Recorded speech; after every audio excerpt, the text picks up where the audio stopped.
Today we're making restaurant style mutton biryani that's packed with rich flavors and melt in your mouth meat. Mutton is mixed with yogurt and spices. Marinate the mutton with yogurt, spices, herbs, and ginger garlic paste for at least 1 hour.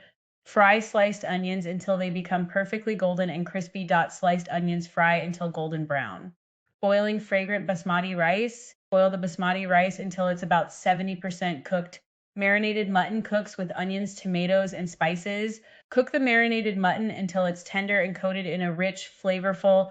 Rice is layered over the cooked mutton. Layer the rice over the mutton, then top with saffron milk, fried onions, mint, and coriander. The pot is sealed and cooked on low heat. Seal the pot and let the biryani cook on dum so every grain absorbs the rich flavors. The lid is lifted, revealing aromatic biryani. The aroma says it all. Your delicious mutton biryani is ready. Restaurant style of mutton biryani with raita, boiled egg, salad. Serve hot with cool raita and enjoy every flavorful bite.